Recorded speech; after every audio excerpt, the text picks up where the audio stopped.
Sifa Sunday. I can see who this person here. Ambassador Boyani, you're saying at times be taking. Okay, Mrs. Catherine Boyani, you're saying, I pray this September that God may let you experience moments of His favor in your life and open every door that has been closed by men. At times, I take time to wake up, especially on Sunday, to relax and just join Sifa Sunday. Happy new month, a September to remember. Watching you live from Pokot South, Ini Alex, asante. And of course, this last one, Steve from Lucky Sama, asante sana. And Moy's Bridge, Kwenet, tuko pamoja na mke wangu Caroline Ndiwa. Nikirui Eric Olendiwa, asante sana kwa kujumuika na sisi asubuhi ya leo.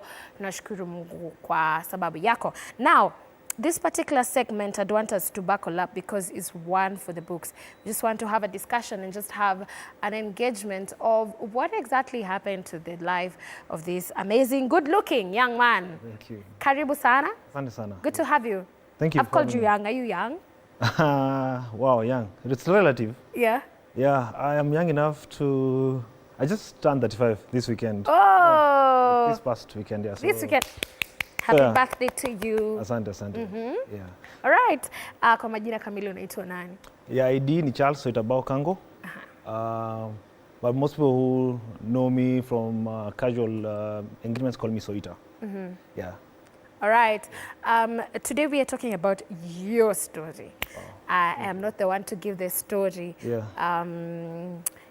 When I heard about it, I really wanted to share with the whole world what happened, what is happening, and how life is now.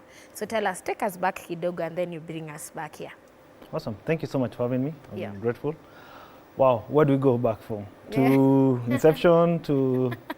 Anyway, so my name is Charles. Yeah. Wow, I'm 5 years old, so I was born in the late 80s. Well, it's a long story. Anyway, so I was born in a family of 5, so I'm a second born. I live in a place in Ngong called Matasia, so that's where I grew up, that's where I was brought up. So this is going all the way back. Yeah, yeah. So I went to a primary school called the Matasiani Primary School. Later on transitioned to a school called St. John's, and then went to high school to Lolaisa, and always had a dream to become a professional pilot. So let me take you back now to being in high school, in primary school. Yeah. So sometime in 1997, sounds so old saying that.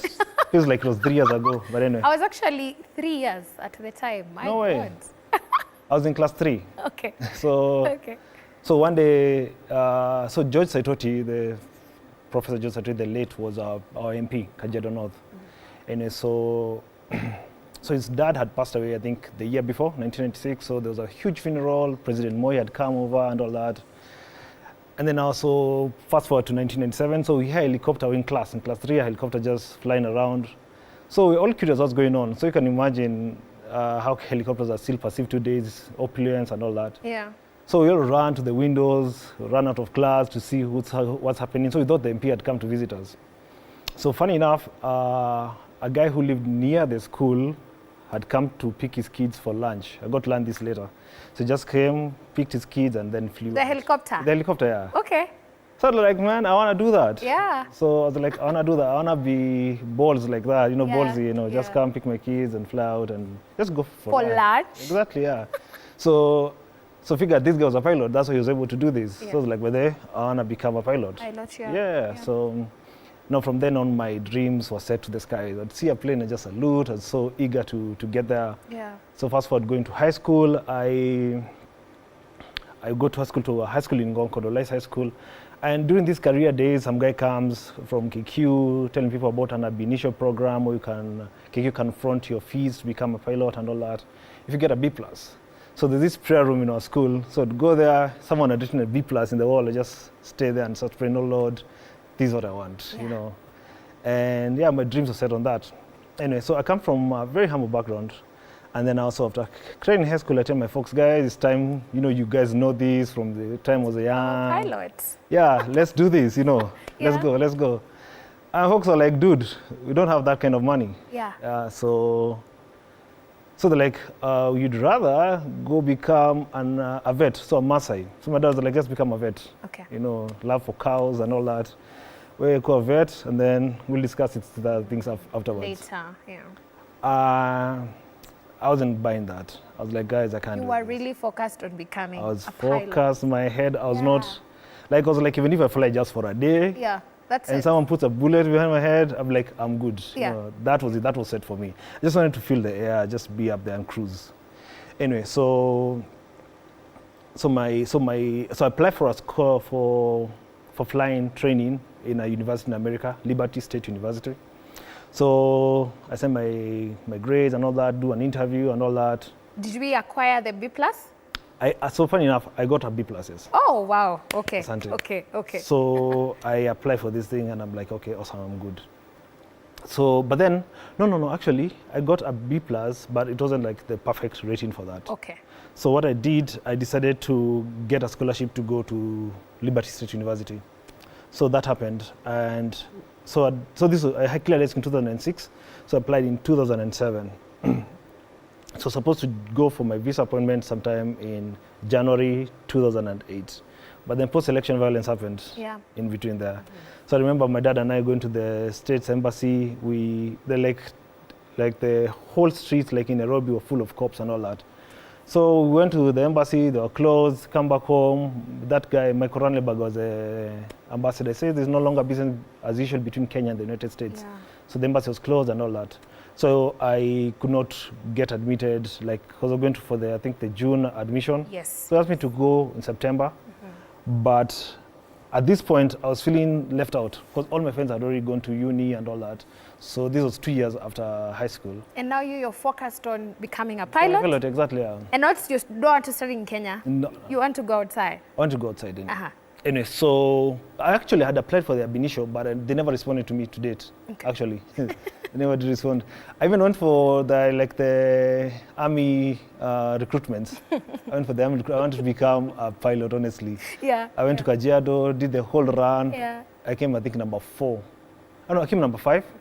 But then now they took the first 2 guys who wanted to go to the Navy, given priority, and the guys want to go for the Air Force, also given priority.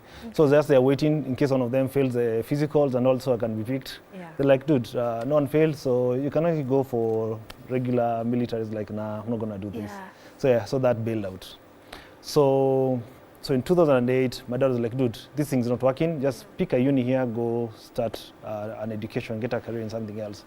So I loved mathematics. So I enrolled at JKUAT, current campus, for a degree in mathematics and computer science. Yes. But when I was there, my heart was not in it. So you're doing it for the sake of just getting the papers and that's it. Exactly. Yeah. So in 2009, I just told my folks, I can't do this. I just walked out of class one day. I went for a mission field with some friends of mine, and then I asked my dad, let's figure this out. So he was not having it. So he and I never spoke for like 3 months. We used to just talk by text. Excuse me. So finally, he agreed to take me to flying school by compulsion from a friend of his. So took me to Wilson Airport, met a few guys there. They recommended a flying school. So my dad was like, dude, I do not have fees to pay for you. How can we work this out? So I did that thing the prodigal son did. He was like, by the way, see, you say you have some property you want to bless me with at some point, at some inheritance. They're like, yeah, sure. Like, why don't you sell part of it and go to flying school, and then I'll make good money, I'll be able to buy it back or, buy more land elsewhere. So my dad was like, okay, sure. So he sold some property and so took me to flying school, 99th Flying Club at Wilson Airport. That was, I think, in August 2009. And then I started now my flying career there. So I enrolled there, did a few hours, got to do my solo flight. The first flight was amazing, it was beautiful, it was everything I thought flying would be like. Mm-hmm. So I really enjoyed it. I felt like I was home there. So fast forward to 2013. The fees, the land that my dad had sold was not enough to pay for my fees. The whole time? Yeah, for the entire... Okay, the entire session. Yeah, exactly, yeah. So finally at some point I had to sell more property. And then in 2013, now I had all the money to finish my commercial pilot license. So I was actually training for my commercial pilot, the CPL, commercial pilot license. I was now practicing for the final exam. I'd done the theory exams, because there are two sets of exams. There's a theory and then there's a practical exam. It's called a GFT, a general flight test. So I was now preparing for that. And sometime in 2013, January 7th, so I was coming from, I'd gone to the DCI offices in Rungai to get my fingerprints taken, for me to get a certificate of good conduct, for me to get a pass to go to access the airside. So on my way back home, unfortunately, I was involved in a road accident. I was in a bus. My hand got trapped between the bus and the road. So the bus tipped and fell. My hand got trapped. My hand got crushed. My right hand. So funny enough, I saw God's hand that day. You know, like how you know your life is predesigned? This is the day that I knew my life was predesigned. Yeah. So I was in a bus in Karen. A friend of mine was also coming from town. So he alighted from the bus he was in, boarded the bus I was on, not knowing where that was in the bus. So I feel like 200-300 meters from when he boarded, the bus fell and all that. So when they got me out of the wreckage, he's the only person I could recognize.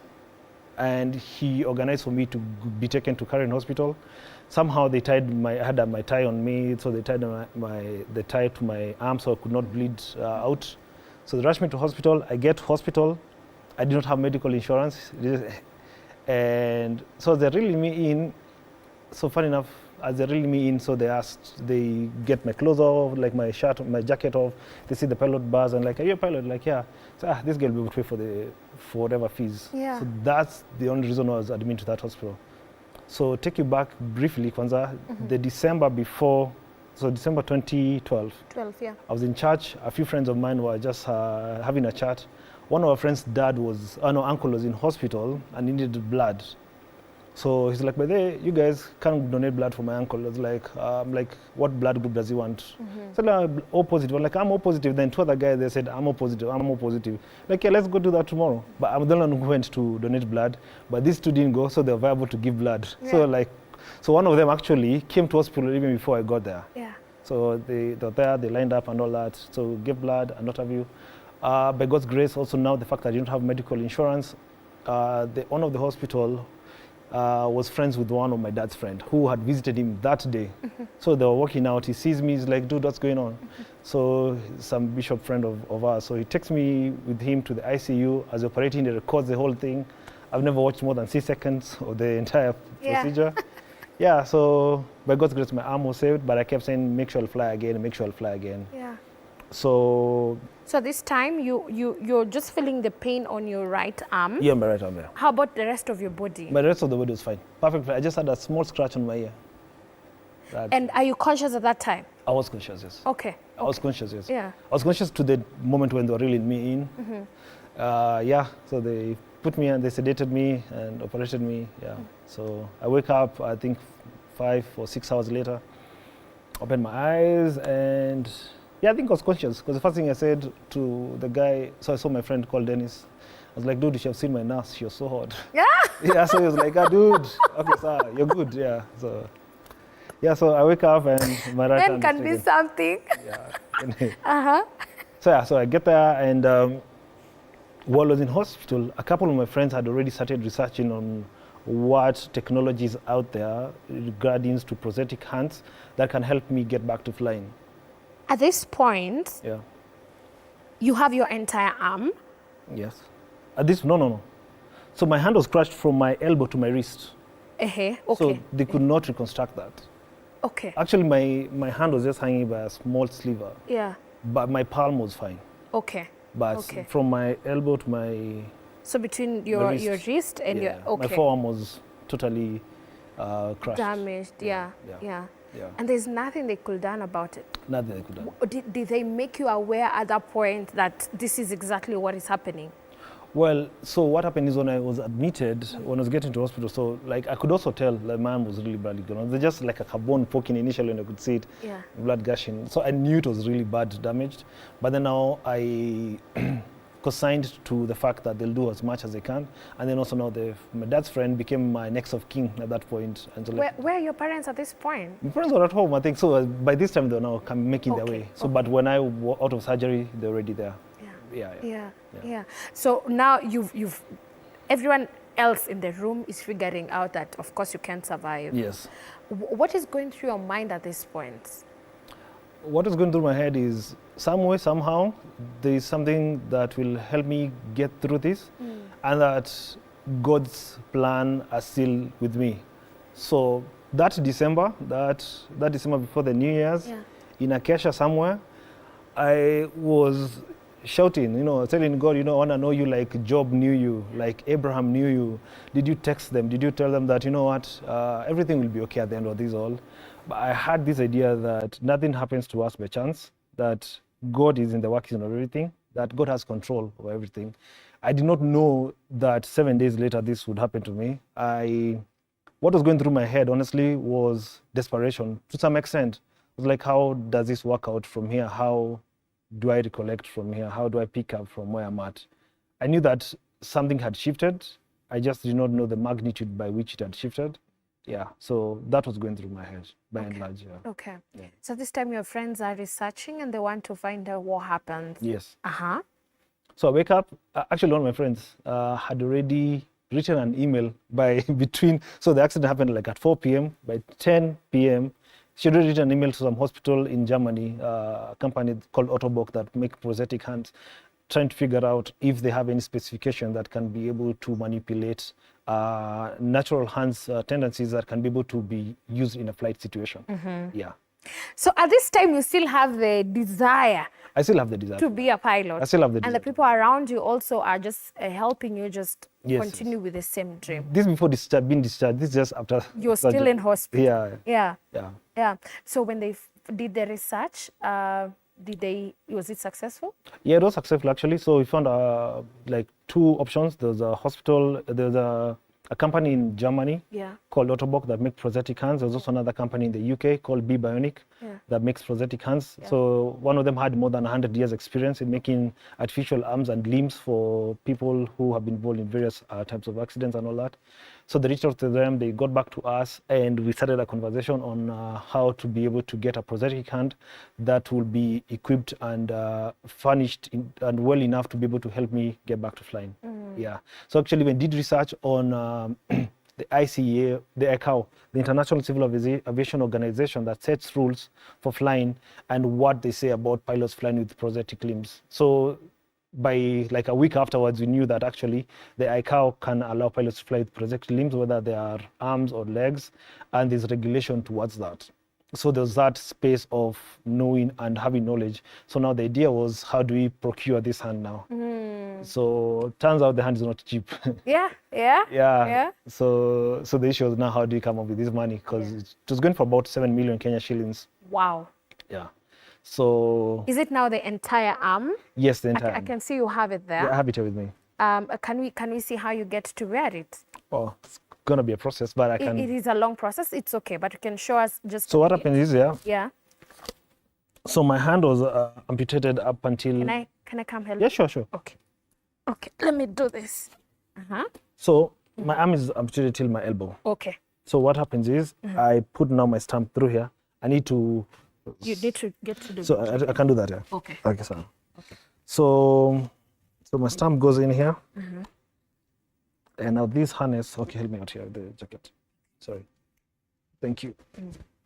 Okay.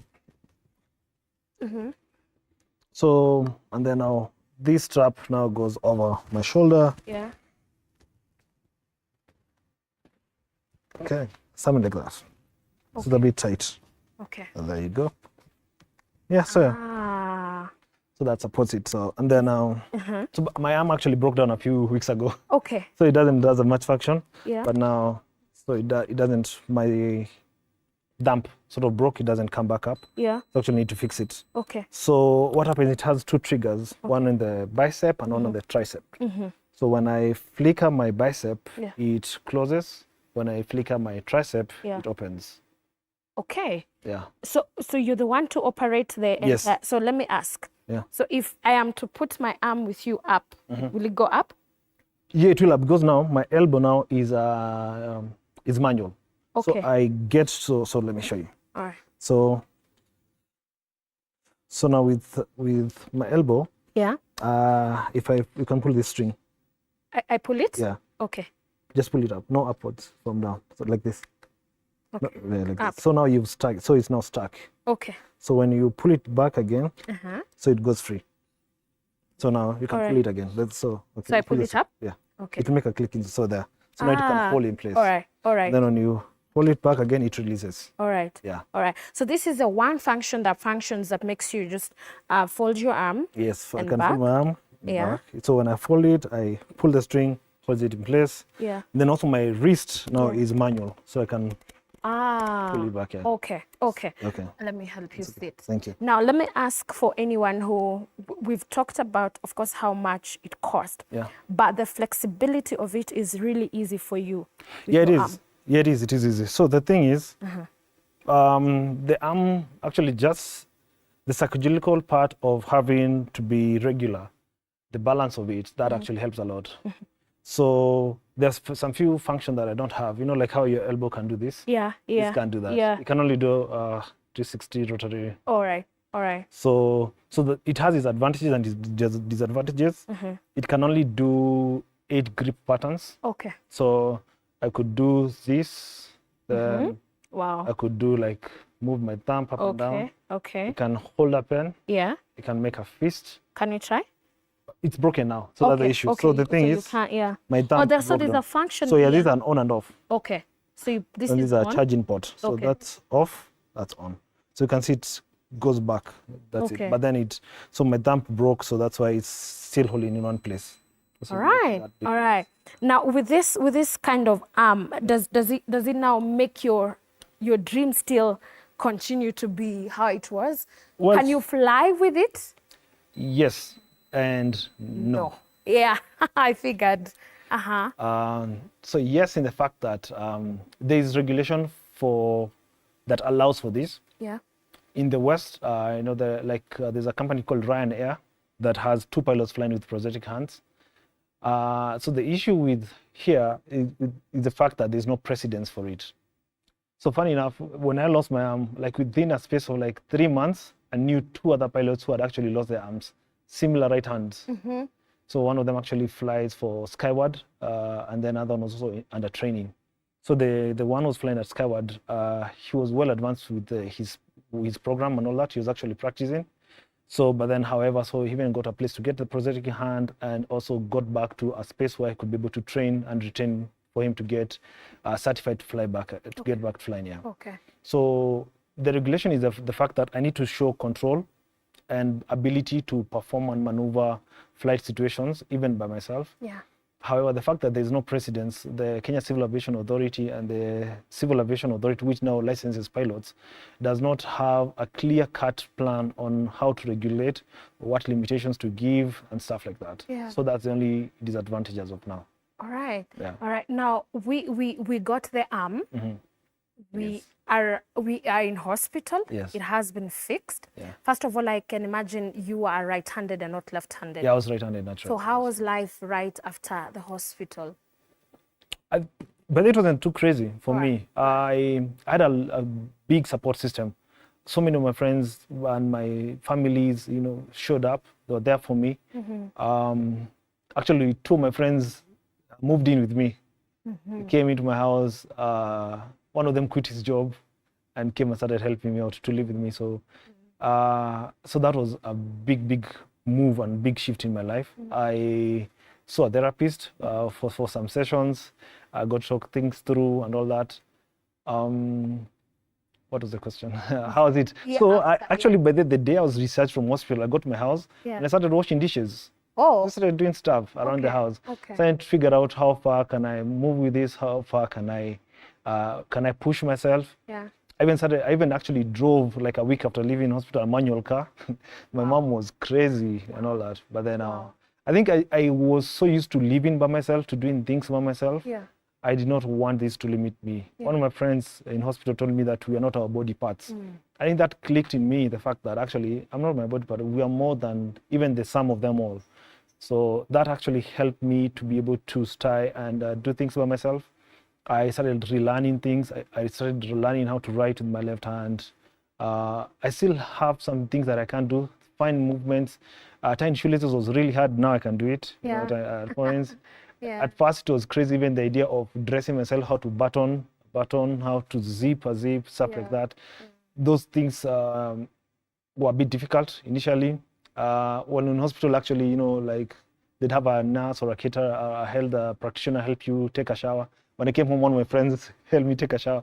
It was crazy. So I was like, dude, I'm not gonna do this again. Let me just learn how to do things by myself. By yourself. So yeah, I think yeah. Absolutely amazing. Now, I can imagine when you were, when this was happening, and I have an assumption because I can see you have a ring. Yeah. Hakukuwa na mtu. Not Alikuja hapo. I was seeing someone then, but then, but I got married to someone different afterwards. Yeah. Aliamua. No. Okay. It was an ongoing concern. It's a different, totally different story. Totally different user. But this person accepted you the way you are. Yeah. All right. Yes. Was this person part of your circle while you were growing up, in your school? No. Or she just met you? Someone I met in 2018. Totally never knew her before Adam. Met her in 2018. Got to know each other. Yeah. And became friends. Yeah. Started dating. Actually got married in 2022, November. Yeah. Hobbs was there. Yeah. Yeah. Friend of mine, yeah. Absolutely amazing. Yeah. You've had the highs and lows of, first of all, your hand and all that. Yeah. So are you flying? Are you a pilot now? So when I got back, so I got my arm fixed in the UK. I came back with it and I was ready with high spirits to get back to flying. Yeah. So the first step was for me to see a civil aviation doctor to be able to help me get back to flying. The first step is getting a medical check, just giving a clean bill of shit. So that was the first step. So I did that, and they allowed me to go do simulator classes, to just fly in a simulator, be able to see what functions I can be able to do, what maneuvers I can be able to do. And then after that, the next stage was for me to get in flight situations. So getting to a plane with an instructor and a flying doctor, an aviation doctor, to be able to fly for them, to be able to see how I perform. So I started with the simulator training. So when that was going on now with the doctor and all that, we discovered something very early on. The fact that when you're trying to become a pilot, you sit on the left-hand side of the plane. So that's where the captain stays. So that can allow, so the captain stays on the left-hand side, then the co-pilot stays on the right-hand side. So even during training, you train from the right. So the left-hand side where there is a start ignition, and then most of the other controls are on the right-hand side. So ideally for your right hand to be able to do those maneuvers, like turning on the throttle, and there's a trimmer trying to get into a hold position, the diodes, the radios, all that. So from that step on, we could realize that my right hand, this particular one, could not do those fine motor maneuvers. So that already was, this may not be able to work unless now I start training on the left-hand side. So with that being at the fore, that was already started to become a bit difficult. And then the fact that it became now expensive. At this point now, I was like, dude, we're not selling any more property. Yeah. And the deal, and I was so close, but then now I'd been pushed now back a few miles. So with that in mind, the fact that actually I did not have the cash to be able to do that, I decided to take a break from it. And I've been able to have a few start-stops attempts at it again. I actually have another new one as of a few weeks ago. Wow. Actually even got my arm, I'm trying to get my arm fixed for me to be able now to get back to flying. All right. I still believe that I'll be able to fly again. Yeah. Honestly, I think there's a space and a place for me to be able to achieve that dream, honestly. Wow. Wow. Wow. I love that. I love that.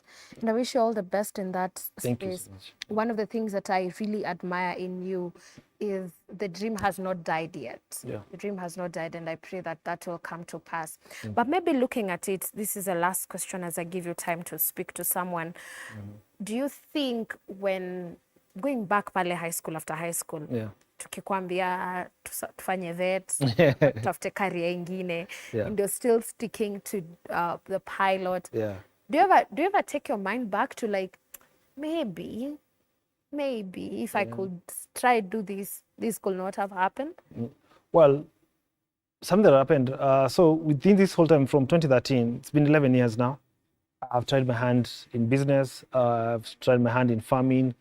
I am back to even going back to uni, be able to get formal education and get my degree in business running and all that. So I don't have any regrets.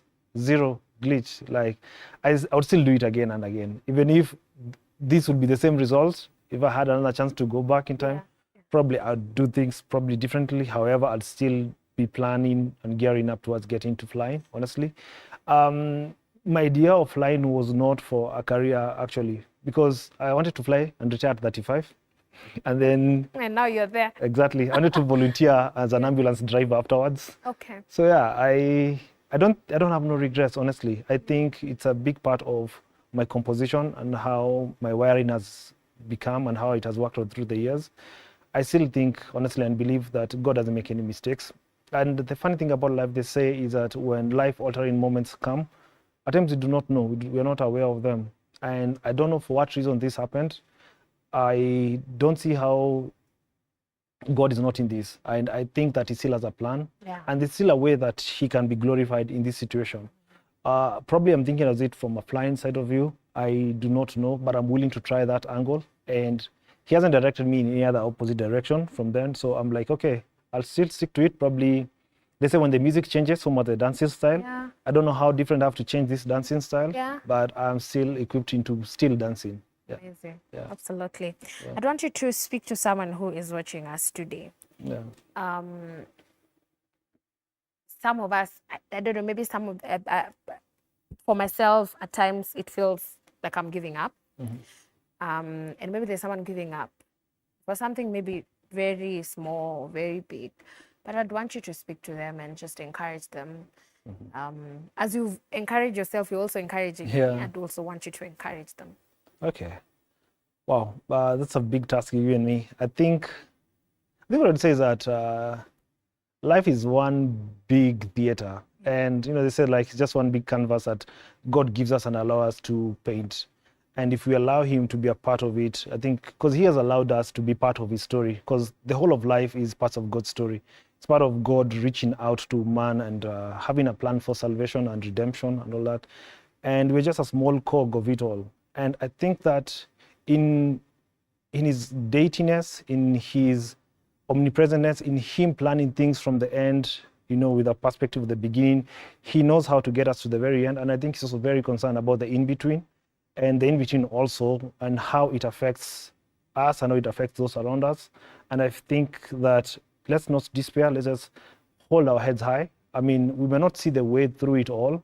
They say that life is like driving at night. You cannot see the whole stretch of the way. But if you drive to like the 10 meters that you can see even further. So get to the 5 steps that you can see. And when you get there, another few steps ahead will be revealed to you. And don't lose hope, don't lose faith. I mean, God still has a plan. Let's believe in him. Let's trust that he sees it all and he knows it all, and that in the madness of everything, his wisdom can also be seen in those spaces, because his ways are above our ways and his thoughts are above ours. And I think the idea is just to hold on to him, rely on him, believe in him, and sooner or later he will make a way through. Yeah. Wow. Wow. You have so much strong faith in God. I love that. It's just a reminder that we should keep on trusting in God. Yeah. Are you on social media? I am. Yeah. What's your name on socials? Well, Charles Soita. Yeah. Charles Soita Bao on Twitter, on Instagram. Keep closing my Facebook account.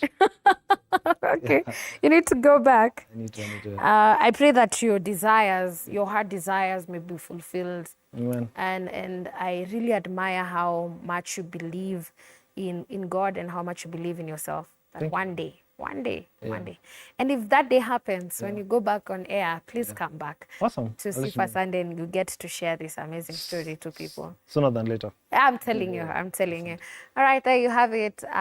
That's Charles Soita. This is a beautiful story, such an encouragement. I see Stephen Mutuke watching, and you're saying the stuff we go through, only God enables us to sail through. A lot of adjustments right here. Asante sana, man of God. I pray that this particular story is not just a story. It's not just a story. I believe that it has stirred something in you. Maybe you had given up on yourself. Maybe you had looked at yourself and thought, what good can come out of me? In the book of Philippians, it's asking, is there anything good that can come out of Jerusalem? There's something good that can come out of you. If you have that dream, keep on pushing it. Baraka was saying the other Sunday, he said that some of these doors that get to open, they are there for us to just take the knob and just open them. And I pray that you can get to open those doors in Jesus' mighty name. Keep it locked right here till 47, and more particularly Sifa Sunday. Right about now, we are going for a short break, but we are coming back at Nairobi Grace Chapel, Marurui, where we're going to have our service from now until 11 o'clock. And 11 o'clock, I'm having